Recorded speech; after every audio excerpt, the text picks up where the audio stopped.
Hello students, welcome back again your economics station Unlock Economics। But हम लोग इस economics के स्टेशन पर बिजनेस स्टडीज की भी क्लास चालू करते हैं। हम लोग इस इकोनॉमिक्स स्टेशन पर 11th और 12th क्लास की बिजनेस स्टडीज को भी बहुत अच्छे से डीपली स्टडी करवाते हैं। आपके इस चैनल पर आप लोगों ने सही तरीके से अच्छे तरीके से पढ़ाई कर ली, 100% गारंटी है और किसी चैनल पर जाने की जरूरत नहीं पड़ेगी। आज हमारा ये जो टॉपिक है, ये लास्ट टॉपिक है बिजनेस स्टडीज का मिड टर्म के हिसाब से। इसके बाद हम लोग वन शॉट कम टाइम में 15 मिनट में चैप्टर खत्म करने की कोशिश करेंगे। वो वाली वीडियो भी लेकर आऊंगा और हर चैप्टर की एक वीडियो ऐसी होगी जिसमें 5 से 6 केस स्टडीज के क्वेश्चन होंगे। समझ में आया? केस स्टडीज आप लोगों को पता होनी चाहिए, केस स्टडीज को सॉल्व कैसे करा जाता है। इसीलिए इस चैनल पर बने रहें, चैनल को सब्सक्राइब करें, बेल आइकन दबाएं, ज्यादा ज्यादा शेयर करें, केस स्टडी करना सीखे। अगर केस स्टडी नहीं सीख पाए 12th क्लास के अंदर नंबर नहीं आ पाएंगे। समझ में आया? बहुत ज्यादा मेहनत लगती है पढ़ाने में, बहुत ज्यादा मेहनत लगती है चिल्लाने में, बहुत ज्यादा मेहनत लगती है ये नए नए तरीके के बोर्ड खरीद कर आप लोगों को पढ़ाने में। एक बार चैनल को सब्सक्राइब करो। आप लोगों ने सबको मौका दिया है, एक बार इस चैनल को मौका देकर देखो। जिंदगी आपकी भी बदलेगी, मेरी भी बदलेगी और आपके जो आने वाले छोटे भाई बहन हैं उनकी भी जिंदगी बदलेगी। क्यों? क्योंकि इस चैनल पर हम लोग फ्री ऑफ कॉस्ट क्लास रखेंगे, पेड कोर्स आएगा ही नहीं। समझ में आया? चैनल को सब्सक्राइब करें, बेल आइकन दबाएं। आज का टॉपिक स्टाफिंग। हिंदी में इसे बोलते हैं स्टाफिंग को भर्ती। स्टाफिंग का आज हमारा पार्ट 1 है, क्योंकि थोड़ा सा बड़ा है तो 2 दिन लगेंगे। ठीक है, पार्ट 1। चैनल को सब्सक्राइब जरूर कर देना, क्योंकि दीपक सर आ गए तबाही मचाएंगे।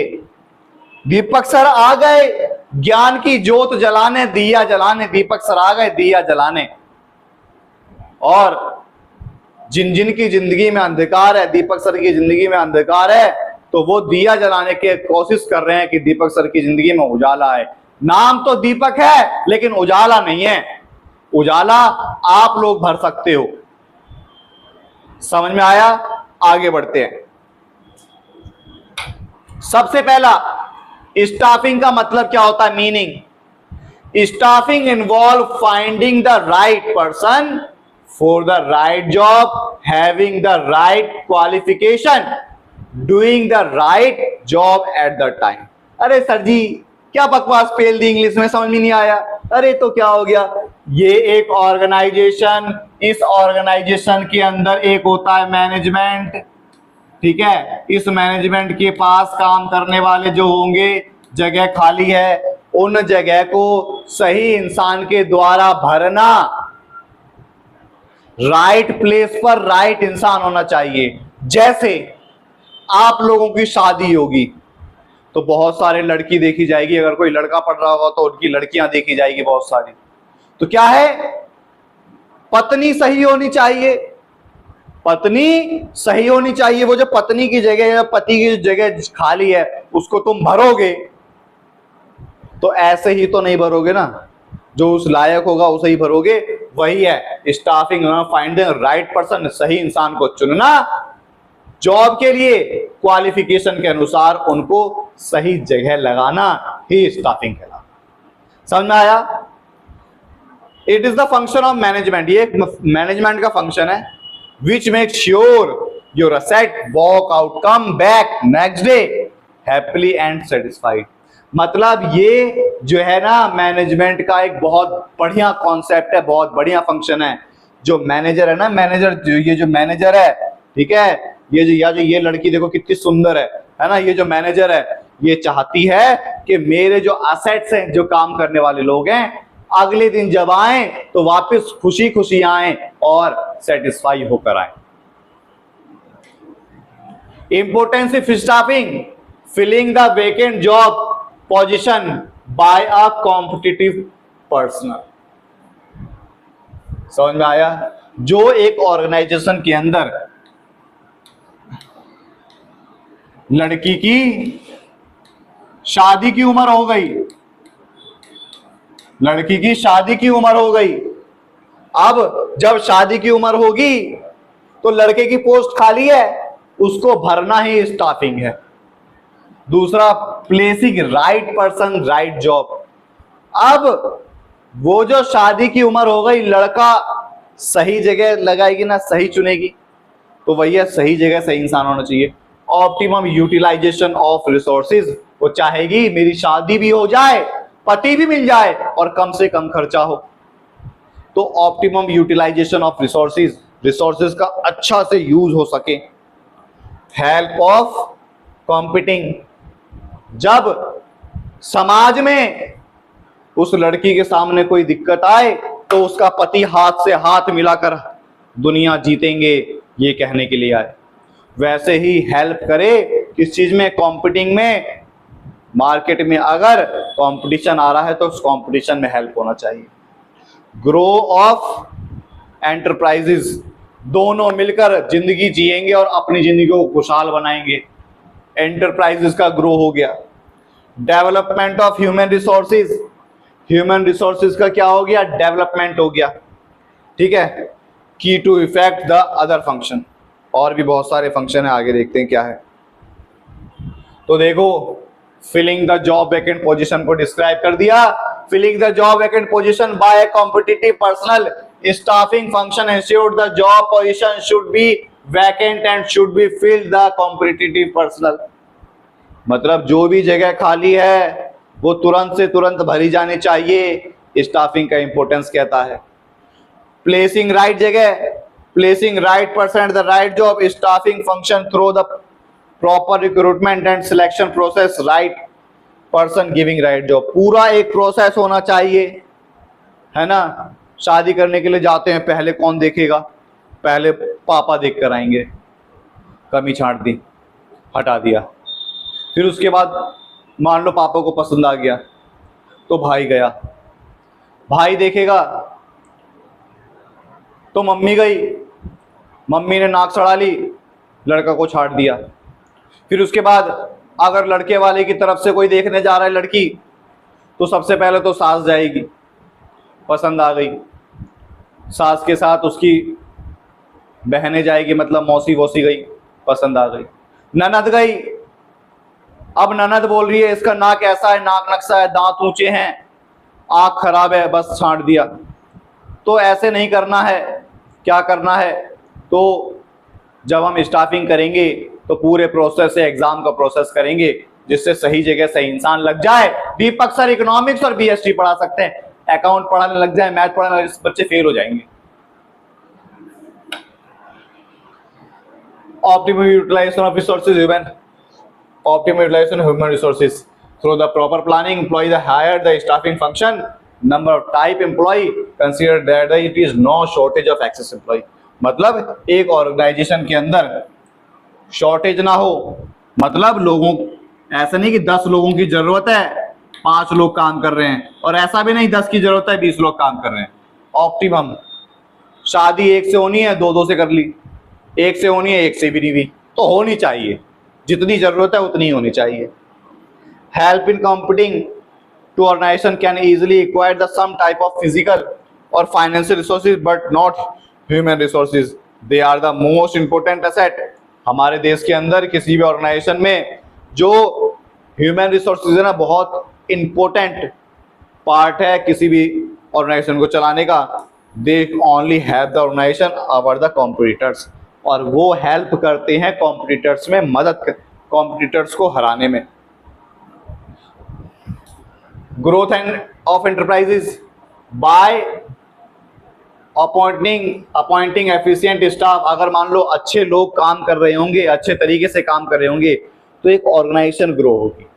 जब जोड़ा सलामत रहेगा तो एक घर परिवार अच्छे तरीके से आगे बढ़ेगा। ठीक है। Development of human resources, development of human resources staffing function does not and with the appointment, यानी कि भर दिया स्टाफिंग फंक्शन खत्म, उसके बाद इंक्लूड ट्रेनिंग होता है, प्रमोशन होता है, कंपनसेशन, कैरियर, ये सारी चीज जो है ना ह्यूमन रिसोर्सेज के अंदर आते हैं। समझ में आया? फिर उसके बाद key of effectiveness to other function. देखो, key of effectiveness to other function, in staffing function we hire employees to help in the performing rest of the function. Management without efficient staff, no other function can started. अगर हमारे organisation के अंदर जो staff है ना वो पढ़े लिखे नहीं है, बेकार हैं, बेहुदे हैं, सही तरीके से काम नहीं कर रहे, तो मैनेजमेंट कोई और काम नहीं कर पाएगा। अब अच्छे लोग काम कर रहे हैं, मैनेजमेंट ने अपना भार सारा सौंप दिया, अब मैनेजमेंट के पास खाली टाइम बचा, अब वो ऑर्गेनाइजेशन को कैसे आगे बढ़ाए वो करेगा। समझ में आया? अब घर में जा रहे हैं, बीवी कलेश कर रही है, लड़ाई हो रही है, क्या दिमाग चलेगा इसमें पति का? सारा दिन भर उसी चीज में रहेगा, है ना? तो वही चीज है इसके अंदर। ह्यूमन रिसोर्सेज मैनेजमेंट क्या होता है? Human resources management